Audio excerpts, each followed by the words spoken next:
जय हिंद मेरे प्यारे साथियों। आज इस वीडियो में कवर करेंगे जीके जीएस का प्रैक्टिस सेट नंबर 31 करेंगे और प्रैक्टिस सेट नंबर 30 तक पूरे कवर कर लिए थे। अगर आप वो वीडियो अभी तक नहीं देखे हैं तो वीडियो के डिस्क्रिप्शन बॉक्स में आपको प्लेलिस्ट का लिंक दे दिया गया है, वहां से आप सभी वीडियो देख सकते हैं। और हिंदी का भी आपको प्लेलिस्ट का लिंक दिया हुआ है, ऐसे हिंदी भी देख सकते हैं।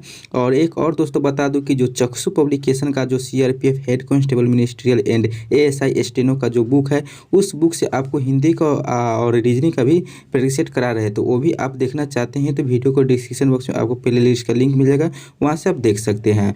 और आज इस वीडियो में टोटल करने वाले हैं जीके जीएस का 35 क्वेश्चन, जो कि आपको एग्जाम पॉइंट व्यू से ये वेरी इंपॉर्टेंट क्वेश्चन है। तो आप लोग लास्ट में बताइएगा कि इस 35 में आपको कितना सही हो रहा है, यानी अपना स्कोर जरूर शेयर कीजिएगा, ठीक है। और चैनल को सब्सक्राइब नहीं किए हैं तो चैनल को सब्सक्राइब कर लीजिए और साथ में बेल बटन भी प्रेस कर लीजिए, ताकि आपको हर वीडियो का नोटिफिकेशन मिलता रहे। और आप लोगों को PDF चाहिए और स्टडी मटेरियल चाहिए तो उसके लिए आप व्हाट्सएप ग्रुप और टेलीग्राम ग्रुप में ज्वाइन हो जाइए, जो कि व्हाट्सएप नंबर है 7352487318, यानी 7352487318। यह मेरा पर्सनल व्हाट्सएप नंबर है। इस पर मैसेज कीजिए, आपको व्हाट्सएप ग्रुप और टेलीग्राम ग्रुप दोनों में ऐड कर दिया जाएगा। या खुद से ऐड होना चाहते हैं तो उसके लिए इसी वीडियो को डिस्क्रिप्शन बॉक्स में जाइए और वहाँ पे व्हाट्सएप और टेलीग्राम दोनों का लिंक दिया हुआ है, वहाँ से ज्वाइन हो सकते हैं और दोस्तों को भी वो शेयर कर सकते हैं। तो चलिए स्टार्ट करते हैं क्वेश्चन नंबर 1 से। तो क्वेश्चन नंबर 1 में कह रहा है कि प्रिंसिपल ऑफ इकोनॉमिक्स नामक पुस्तक के लेखक कौन है। तो आपके पास 4 ऑप्शन है, इस चारों में से बताना है। और दोस्तों बता दूं कि आपको जिस क्वेश्चन का आंसर आ रहा है उसी समय आप वीडियो को रोक करके कमेंट बॉक्स में कीजिएगा। जैसे कि 1 नंबर का तो 1 लिख करके A होगा या B होगा या C होगा या D होगा, ये आप कमेंट में लिखिएगा, ठीक है। तो बात करते हैं इसका। ऑप्शन नंबर A में दे रखा है कि एडम स्मिथ, B में दे रखा है कि चार्ल्स प्रिंस टूटिए, और C में दे रखा है कि अल्फ्रेड मार्शल, और D में दे रखा है कि कार्ल मार्क्स। तो ये जो प्रिंसिपल ऑफ इकोनॉमिक्स नामक पुस्तक जो लिखा था ये अल्फ्रेड मार्शल द्वारा लिखा गया था। इसका right answer option number C हो जाएगा, यानी 1 का C आंसर हो जाएगा, ठीक है। क्वेश्चन नंबर 2 की ओर बढ़ते हैं। तो 2 नंबर में दे रखा है कि पेट्रोलियम निर्यात देशों के संगठन, जिसे ओपेक कहा जाता है, उसका मुख्यालय कहाँ है। तो यह जो ओपेक का मुख्यालय है तो ये 4 में से बताना है। 4 का ऑप्शन नंबर A में दिया है मैड्रिड, B में दिया है पेरिस, C में दिया है वियना, D में दिया है न्यूयॉर्क। तो यह जो ओपेक का जो मुख्यालय है यह वियना में इसका मुख्यालय, तो ऑप्शन नंबर C इसका राइट आंसर हो जाएगा, 2 का C आंसर हो जाएगा, ठीक है। और ये ओपेक है जो पेट्रोलियम निर्यात देशों का संगठन है, ठीक है, ये भी आपको याद रखना है। अगला क्वेश्चन देखते हैं, क्वेश्चन नंबर 3। क्वेश्चन नंबर 3 में कह रहा है कि विश्व डिजिटल प्रतिस्पर्धा रैंकिंग रिपोर्ट संस्था जारी करती है, यानी कि विश्व डिजिटल प्रतिस्पर्धा रैंकिंग रिपोर्ट कौन सी संस्था जारी करती है। विश्व बैंक करती है, इनसीड करती है, विश्व आर्थिक मंच करती है, IMD करती है। तो यह जो विश्व डिजिटल प्रतिस्पर्धा रैंकिंग जो जारी करती है तो यह IMD ये जारी करती है। तो इसका right answer option number D हो जाएगा, यानी 3 का D आंसर हो जाएगा। बात करें चौथा नंबर क्वेश्चन की, तो चौथा नंबर में दे रखा है कि भारतीय खिलाड़ी प्रमोद भगत किस खेल से संबंधित है। बैडमिंटन से है, टेबल टेनिस से है, निशानेबाजी से है, ऊंची कूद से। तो ये जो भारतीय खिलाड़ी जो प्रमोद भगत है वह बैडमिंटन खेल से संबंधित है, जो कि ऑप्शन नंबर A में दे रखा है बैडमिंटन, ये इसका राइट आंसर हो जाएगा, यानी 4 का A आंसर हो जाएगा। बात करें 5 नंबर की। 5 नंबर में दे रखा है कि सेवा दिवस कब मनाया जाता है। ऑप्शन नंबर A में है 15 नवंबर, 26 नवंबर, 9 नवंबर, 19 नवंबर। तो ये जो सेवा दिवस जो मनाया जाता है तो ये 9 नवंबर को मनाया जाता है, जो कि ऑप्शन नंबर C में दे रखा है, ये इसका राइट आंसर हो जाएगा कि सेवा दिवस 9 नवंबर को मनाया जाता है। क्वेश्चन नंबर 6 है। 6 में कह रहा है कि दक्षिण रेलवे का मुख्यालय कहाँ स्थित है। हाजीपुर है, जबलपुर है, मुंबई है, सिकंदराबाद में। तो यह जो दक्षिण रेलवे का मुख्यालय सिकंदराबाद में स्थित है, तो ऑप्शन नंबर D इसका राइट आंसर हो जाएगा, ठीक है, 6 का D हो जाएगा। 7 नंबर क्वेश्चन की बात करें तो 7 नंबर में कह रहा है कि विद्युत अपघटन में इलेक्ट्रॉन मुक्त होते हैं। तो ये एनोड पर, कैथोड पर, जस्ता के बर्तन पर, एनोड और कैथोड दोनों पर। तो ये जो विद्युत अपघटन में जो इलेक्ट्रॉन जो मुक्त होते हैं तो ये एनोड पर होते हैं, जो कि ऑप्शन नंबर A में दे रखा है एनोड, ये इसका राइट आंसर हो जाएगा, यानी 7 का A आंसर हो जाएगा। क्वेश्चन नंबर 8 में कह रहा है कि पृथ्वी के लिए पलायन वेग का मान कितना होता है। A में 11.2 किलोमीटर पर सेकेंड, B में 11.2 मीटर पर सेकेंड, C में 11.2 सेंटीमीटर पर सेकेंड, और D में दिया है कि 21.2 किलोमीटर पर सेकेंड। तो जो पृथ्वी का जो पलायन वेग का मान होता है तो ये 11.2 किलोमीटर पर सेकेंड होता है, जो कि ऑप्शन नंबर A में दे रखा है। तो ऑप्शन नंबर A इसका राइट आंसर हो जाएगा, यानी 8 का A आंसर इसका हो जाएगा, ठीक है। क्वेश्चन नंबर 9 है। 9 में कह रहा है कि नमक को बर्फ के साथ मिलाने पर हिमांक पर क्या प्रभाव पड़ेगा। तो A में दे रखा है कि अप्रभावित रहेगा, B में दे रखा है कि बढ़ता है, C में दे रखा है कि घटता है, और D में दे रखा है कि पहले घटता है फिर बढ़ता है। तो जब नमक को बर्फ के साथ मिलाने पर तो उसका हिमांक में हो जाएगा तो घट जाएगा, ठीक है। तो ऑप्शन नंबर C इसका राइट आंसर हो जाएगा, तो 9 का C आंसर हो जाएगा। क्वेश्चन नंबर 10 है, 10 में दे रखा है कि निम्न विकिरण प्रकारों में से किस में सर्वाधिक ऊर्जा होगी। तो ये चारों में से बताना है कि सर्वाधिक ऊर्जा किस में होगी। ए में दिया दृश्य किरण में, बी में दिया एक्सरे में, सी में दे रखा है अल्ट्रावायलेट में और डी में दे रखा है इंफ्रारेड में। तो यह जो एक्सरे है इसमें सर्वाधिक ऊर्जा होगी। तो ऑप्शन नंबर बी इसका राइट आंसर हो जाएगा, यानी 10 का बी होगा। 11 नंबर में कह रहा है कि संप्रभुता राज्य की पूर्णता है यह किसने कहा था। तो संप्रभुता राज्य की पूर्णता है यह कहा था, तो यह जीन बोंदा ने कहा था, जो कि ऑप्शन नंबर ए में दिया है जीन बोंदा, ये इसका राइट आंसर हो जाएगा, यानी 11 का ए इसका आंसर हो जाएगा।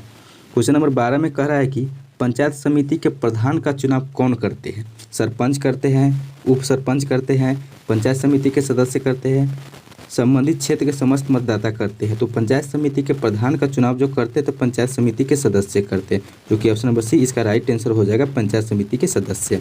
क्वेश्चन नंबर 13 की ओर बढ़े तो 13 नंबर में कह रहा है कि संघीय सरकार का सबसे महत्वपूर्ण लक्षण क्या है। संसद की सर्वोच्चता, न्यायपालिका की सर्वोच्चता, संघ एवं राज्य की सरकारों के बीच शक्तियों का विभाजन, और डी में दे रखा है कि इकहरी नागरिकता।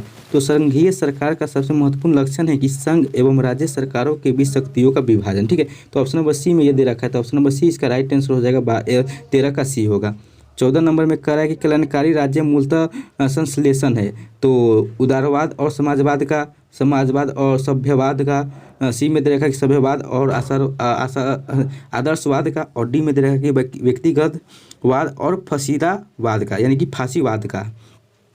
तो कल्याणकारी राज्य मूलतः जो संश्लेषण है तो यह उदारवाद और समाजवाद का है, जो कि ऑप्शन नंबर ए इसका राइट आंसर हो जाएगा। ठीक है, तो 14 का ए आंसर हो जाएगा। बात करें 15 नंबर की, तो 15 नंबर में कह रहा है कि भारत के प्रधानमंत्री किसके द्वारा यानी नियुक्ति होते हैं, या निर्वाचित होते हैं, या मनोनीत होते हैं, या चयनित होते हैं। तो भारत के प्रधानमंत्री जो है ये नियुक्त होते हैं। ठीक है, तो ऑप्शन नंबर ए इसका राइट आंसर हो जाएगा, यानी 15 का ए आंसर होगा। 16 नंबर में कह रहा है कि भारतीय संविधान के निम्न में से किस अनुच्छेद के अंतर्गत मौलिक अधिकारों के प्रवर्तन का निलंबन किया जा सकता है। अनुच्छेद 359, अनुच्छेद 370, अनुच्छेद 364, अनुच्छेद 174। तो यह किया जाता है अनुच्छेद 359 द्वारा। तो ऑप्शन नंबर ए इसका राइट आंसर हो जाएगा, यानी 16 का ए हो जाएगा। 17 नंबर में कह रहा है कि निम्नलिखित में से कौन संसद के किसी भी सदन का कार्यवाही में सहभागी हो सकता है। उपराष्ट्रपति, सॉलिसिटर जनरल, अटॉर्नी जनरल, मुख्य न्यायाधीश। तो यह अटॉर्नी जनरल यह कार्यवाही में सहभागी हो सकता है। तो ऑप्शन नंबर सी इसका राइट आंसर हो जाएगा, 17 का सी हो जाएगा। 18 नंबर में कह रहा है कि भक्ति आंदोलन के निम्नलिखित नायकों में कौन इस्लाम से प्रभावित थे। चैतन्य थे, मीराबाई थे, नामदेव थे, वल्लभाचार्य थे। तो यह जो भक्ति आंदोलन के जो नायकों में इस्लाम से प्रभावित थे तो यह नामदेव थे। तो ऑप्शन नंबर सी इसका राइट आंसर हो जाएगा, 18 का इसका सी आंसर होगा। 19 नंबर में कह रहा है कि इनमें से कौन उग्र राष्ट्रवाद के उल्लेखनीय नेताओं में से नहीं थे। गोपाल कृष्ण गोखले, बिपिन चंद्र पाल, लोकमान्य तिलक, लाला लाजपत राय। तो यह लोकमान्य तिलक ये नहीं थे। तो ऑप्शन नंबर सी इसका राइट आंसर हो जाएगा। ठीक है, अगला क्वेश्चन है क्वेश्चन नंबर 20। 20 नंबर में कह रहा है कि सांख्य दर्शन प्रतिपादित किया गया। किसके द्वारा सांख्य दर्शन प्रतिपादित किया गया। गौतम द्वारा, जैमिनी द्वारा, कपिल द्वारा, पतंजलि द्वारा। तो यह जो सांख्य दर्शन प्रतिपादित किया गया तो कपिल द्वारा किया गया। तो ऑप्शन नंबर सी इसका राइट आंसर हो जाएगा, यानी 20 का सी इसका आंसर हो जाएगा। बात करें 21 नंबर की, तो 21 नंबर में क्वेश्चन कह रहा है कि गुप्त शासकों द्वारा जारी किए गए चांदी के सिक्कों कहलाते थे। तो गुप्त शासक द्वारा जो चांदी के सिक्के क्या कहलाते थे, तो वह कहलाते थे यह रुपये कहलाते थे। तो जो कि ऑप्शन नंबर ए में रुपये दिया, ये इसका राइट आंसर हो जाएगा, यानी 21 का ए हो जाएगा। 22 नंबर क्वेश्चन है। 22 नंबर क्वेश्चन में कह रहा है कि निम्नलिखित में से कौन सा एक सही सुमेलित नहीं है। ठीक है, तो इसमें सही सुमेलित नहीं है वो बताना है। तो यह एक्टर मुनरो बक्सर का युद्ध ये सही है। दूसरा में दिया है कि लॉर्ड होस्टिंग ये आंग्ल नेपाल युद्ध ये भी सही है। सी में दिया है कि लॉर्ड बेलेजली चतुर्थ आंग्ल मैसूर युद्ध ये भी सही है। और डी में दे रखा है कि लॉर्ड कॉर्नवालिस मराठा का युद्ध ये गलत है। तो इसका right answer option number D हो जाएगा, 22 का डी। क्वेश्चन नंबर 23 में कह रहा है कि मौर्य काल में सीता से तात्पर्य है। तो मौर्य काल में सीता से क्या तात्पर्य है, तो जो कि ऑप्शन नंबर सी में दे रखा है कि राज्य के भूमि से प्राप्त आय। तो यह सीता से संबंधित है। तो इसका right answer option number C हो जाएगा, 23 का सी नंबर आंसर चला जाएगा। बात करें 24 नंबर, और 24 नंबर पर आगे बढ़ने से पहले आप लोगों को फिर से बता दूं कि चैनल सब्सक्राइब नहीं किए तो कर लीजिए, और दोस्तों को साथ भी शेयर कर दीजिए, और वीडियो को भी लाइक कर दीजिए। ठीक है, और 24 नंबर क्वेश्चन में कह रहा है कि तालीकोटा का युद्ध लड़ा गया था। तो किसके किसके बीच तालीकोटा का युद्ध लड़ा गया था, तो यह लड़ा गया था विजयनगर और बीजापुर, अहमदनगर, बीदर तथा गोलकुंडा की संयुक्त सेनाओं के बीच लड़ा गया था, जो कि ऑप्शन नंबर सी में ये दे रखा है। तो ऑप्शन नंबर सी इसका राइट आंसर हो जाएगा, 24 का सी इसका आंसर हो जाएगा। बात करें 25 नंबर की, 25 नंबर में कह रहा है कि रविंद्रनाथ टैगोर को नोबेल पुरस्कार किस वर्ष दिया गया? 1913 में, 1920 में, 1922 में, 1936 में। तो जो रविंद्रनाथ टैगोर का जो नोबेल पुरस्कार दिया गया वो दिया गया 1913 में दिया गया, जो कि ऑप्शन नंबर ए में दे रखा है 1913। ये इसका राइट आंसर होगा 25 का ए। 26 नंबर में कह रहा है कि भूदान आंदोलन की शुरुआत हुई थी, तो किस राज्य से भूदान आंदोलन की शुरुआत हुई थी? तो यह हुई थी आंध्र प्रदेश राज्य से हुई थी। तो ऑप्शन नंबर सी में दिया है आंध्र प्रदेश, ये इसका राइट आंसर हो जाएगा, 26 का सी हो जाएगा।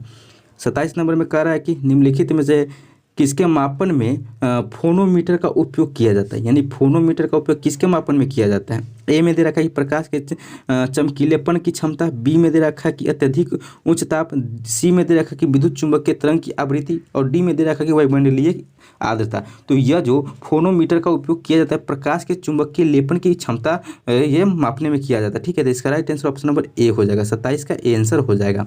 क्वेश्चन नंबर 28 में कह रहा है कि भारत के संविधान के अनुसार निम्नलिखित में से कौन सा देश के शासन के लिए आधारभूत है? मूल अधिकार, मूल कर्तव्य, राज्य के नीति निर्देशक तत्व, मूल अधिकार तथा मूल कर्तव्य। तो यह थे राज्य के नीति निर्देशक तत्व, ठीक है। तो इसका right answer option number C हो जाएगा, राज्य के नीति निर्देशक तत्व यह आधारभूत है, ठीक है। 29 नंबर क्वेश्चन कह रहा है कि भारत के संविधान निर्माण में कुल कितना समय लगा था? तो भारत के संविधान निर्माण में जो समय लगा था वो लगा था 2 साल 11 महीना और 18 दिन लगा था, जो कि ऑप्शन नंबर सी में दे रखा है कि 2 साल 11 महीना 18 दिन, ये इसका राइट आंसर हो जाएगा। 29 का सी नंबर इसका राइट आंसर हो जाएगा। बात करें 30 नंबर की, 30 नंबर में क्वेश्चन कह रहा है कि पंचायती राज संविधान के किस सूची का विषय है? संघ सूची का, राज्य सूची का, समवर्ती सूची का, विशेष सूची का। तो जो पंचायती राज जो संविधान की है तो यह राज्य सूची का यह विषय है, तो जो कि ऑप्शन नंबर बी में राज्य सूची दिया है, ये इसका राइट आंसर हो जाएगा, यानी 30 का बी आंसर हो जाएगा। बात करें 31 नंबर की, 31 नंबर में कह रहा है कि भारतीय संविधान सभा का गठन किया गया था, तो यह किया गया था का तो कैबिनेट मिशन योजना 1946 के अंतर्गत किया गया था, जो कि ऑप्शन नंबर सी इसका राइट आंसर हो जाएगा, 31 का सी हो जाएगा। 32 नंबर में कह रहा है कि भारतीय संविधान की प्रकृति क्या है? संघीय है, एकात्मक है, संसदीय है, प्राकृतिक के संघीय किंतु भावना में। तो यह जो भारतीय संविधान की प्रकृति जो है जो प्रकृति में संघीय किंतु भावना में, तो इसका ऑप्शन नंबर डी इसका राइट आंसर हो जाएगा, यानी कि 32 का डी होगा। 33 नंबर में कह रहा है कि राष्ट्रपति लोकसभा को कब बंद कर सकते हैं? भारत के प्रधान न्यायाधीश की अनुशंसा पर, लोकसभा की अनुशंसा पर, केंद्रीय मंत्रिमंडल की अनुशंसा पर, राज्य की अनुशंसा पर। तो जो राष्ट्रपति लोकसभा को जो बंद कर सकते हैं तो वो केंद्रीय मंत्रिमंडल की अनुशंसा पर कर सकते हैं, जो कि ऑप्शन नंबर सी में दे रखा है, ये इसका राइट आंसर हो जाए, 33 का सी होगा। 34 नंबर में कह रहा है कि निम्नलिखित में से कौन सा मूल अधिकार विदेशी नागरिकों को प्राप्त नहीं है? तो ऑप्शन नंबर ए में दे रखा है कि विधि के समक्ष समानता का अधिकार, बी में दे रखा है कि अभिव्यक्ति की स्वतंत्रता का अधिकार, सी में दे रखा है कि प्राण एवं दैहिक स्वतंत्रता का अधिकार, और डी में दे रखा है कि शोषण के विरुद्ध अधिकार।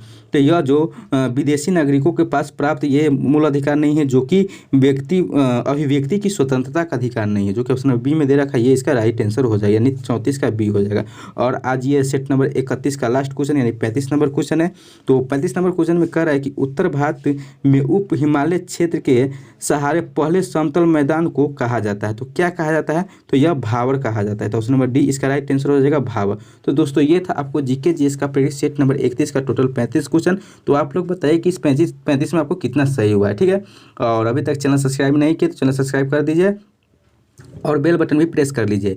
और व्हाट्सएप ग्रुप में नहीं जुड़े और टेलीग्राम ग्रुप में नहीं जुड़े तो वहाँ जुड़ जाइए। व्हाट्सएप नंबर है 7352487318, यानी 7352487318, यह मेरा पर्सनल व्हाट्सएप नंबर है। इस पर आप मैसेज कीजिएगा तो दोनों में ऐड कर दिया जाएगा, या खुद से ऐड हो सकते हैं, जो कि वीडियो को डिस्क्रिप्शन बॉक्स में लिंक दिया गया है, वहाँ से ऐड हो सकते हैं। और आप चक्षु पब्लिकेशन का आप हिंदी और रीजनिंग का आप प्रैक्टिस सेट नहीं देख रहे तो वो भी देखिए, आपको CRPF के लिए 100% आपको यूजफुल ये प्रैक्टिस सेट है, ठीक है।